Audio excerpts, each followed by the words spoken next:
Really good, really good. He has really been a bright spot in this camp. How, in a general, sense, how's your run defense been? Was it what now? The run defense, sort of. Solid, Yeah. solid. Just kind of sporadic, not as consistent as we need to be. And again, we're repping a lot of guys, and right now we don't really know who our one defense is. So kind of got a lot of different combinations, and we're also experimenting, ourselves as coaches and trying to challenge ourselves to do a few things. But solid. I wouldn't say we're the Bears defense yet, but we're progressing. Xavier Kelly put on some good weight, playing defensive tackle now. How's he been in camp so far? Solid. I thought, interesting you bring him up because I thought he probably had his best practice that he's had maybe since he's been here yesterday. He had a really good day yesterday. And he did have a sack today, but outside of that, I need to watch the tape and see how he did with his assignments and alignments and technique and all that stuff. But yesterday was a very good day for him. How important is the situational scrimmage for the football IQ for that to develop? It's huge. I mean, there's so much that goes into it. I mean, it's just, guys just creating that mindset in that moment.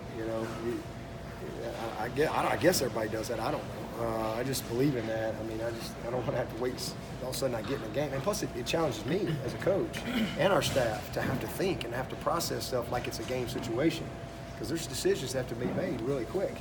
You're talking about clock management and those type of things.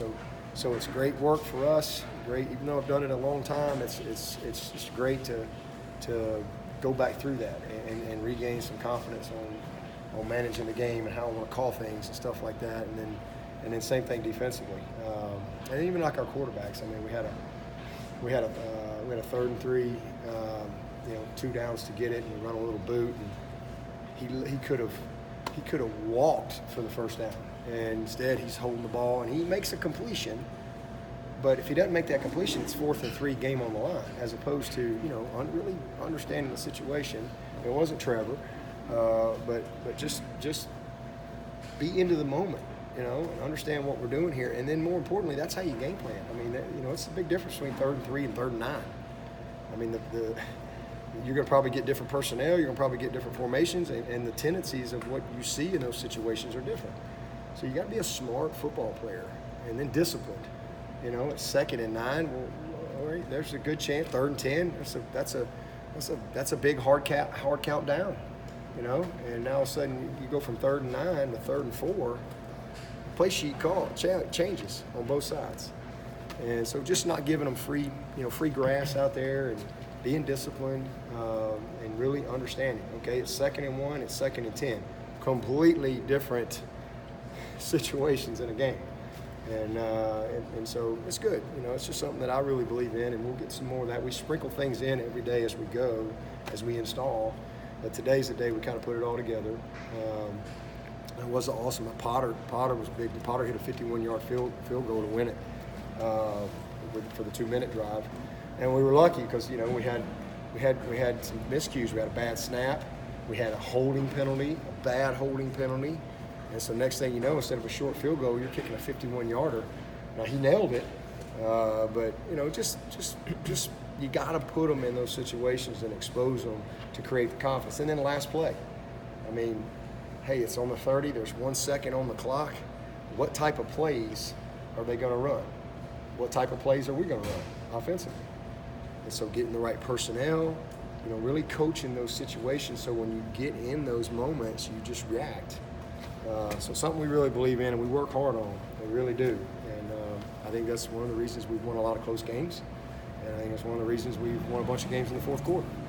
You mentioned not having the number 1 defense set yet. Are there other battles other than defensive end right now that are? Oh, heck yeah. Yeah, we got battles at safety. We got battles at corner. We got battles at all across the defensive line. We got battles everywhere.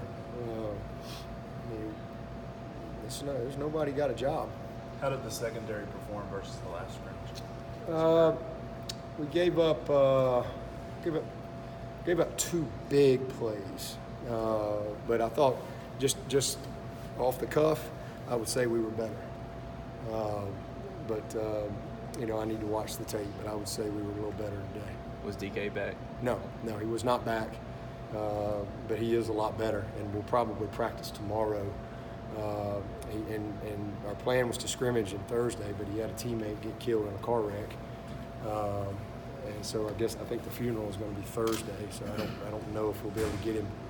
I think he said it was at 2:00, so it's a couple-hour drive up there to Rock Hill. So there's probably a good chance he won't be here Thursday, but he needs to be there. It's a shame. I think it's his second teammate that's been killed in this past year. With Amari out the first few games, do you think DK will most likely be the starting punt returner? Most likely, yeah. Again, we need to see him a little bit more, but most likely it'll be him. And then we got, Will's done a nice job. Dukes is a guy that's kind of caught my eye a little bit. Kayvon's working hard at it. Got some other guys that want to do it, but they haven't earned my trust. You've talked about a few times not quite being game ready yet. Do you see yourself getting there? Are you getting better? Yeah. Oh yeah. Yeah. We don't have to be ready to play today. We got to be ready to play on the 29th. So, I've got a good feel for where we are and a good feel for what we got to do moving forward, and we're definitely getting better. Again, I thought today just our mindset was better. I just liked I thought we had good focus. I just liked the edge to the team today. They could have easily given into it, and they didn't. So I thought we got better just from that standpoint today.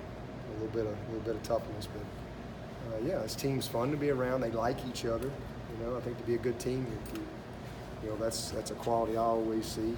Guys like being around each other. This team definitely likes each other, and they're receiving coaching, and we'll just keep going down the track and see how it goes. But we're not ready to play right now, that's for sure. Thank God we don't have a game tomorrow. With Putnam and Rayburn, do you have kind of a feel of how the conversation might go with deciding whether they might tap them? Yeah, I got a feel. I got a pretty good feel on all of them, because it starts with what I feel, and then I'll see where they are. But I think we got a good feel. But Thursday's going to be critical. Thursday's going to be a big day, and then some of it is health.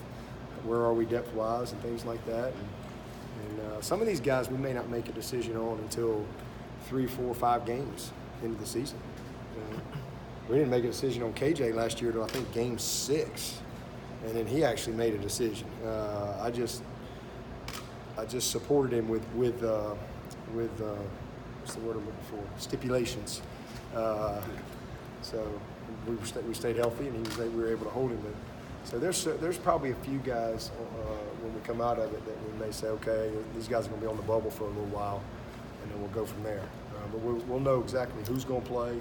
We'll have some guys that we know we're going to redshirt, and then we'll have some other guys that, hey, let's just kind of keep bringing them, and let's see what happens here a few weeks in. Is the offensive line pretty set with that starting 5? I know Robbie was saying before the year Jordan McFadden was kind of... Yeah, those 5 guys right now have solidified themselves. The guy that's really, to me, has made the biggest impression is Bockhorst. That guy, man, you better... If he's in front of you, you better show up and be ready to compete every day, because that guy wants a job. He is really good football. I'm talking about a guy that loves it. That guy loves it. I'm really impressed with him. Cade rolled his ankle, so he was out today. But Cade's done a nice job as well. Blake's same thing, rolled his ankle. He's not been out for the last couple of days, so it's been a little thin. So a lot of those guys are getting a lot of good work with Blake being out and Cade out today. But Jordan's going to be great. He's doing fine. But Jackson's had a heck of a camp. He has really quietly had a very, very good camp. He's about his business, so much more mature than he was this time last year. He's just a different dude. And John's a special player. Sean has done a nice job. Gage and Anchor. I mean, these are just some hardcore, successful veteran guys that are leaders and doing a good job.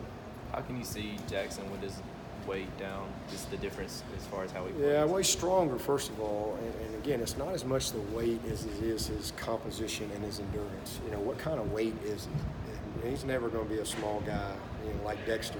He's never going to be a small guy. He's never going to be that. But you know, the composition leads to, you know, endurance. And so it's his endurance, it's his mindset, it's his physicality. He's just so much stronger. And then his knowledge. I mean, he's a very smart player. He's one of our smarter offensive players. He's a smart football IQ guy. Really pleased with Jackson Carman. I mean, he's had a very, very good camp to this point. All right. Thank you, Coach. Okay, Thank you. all right.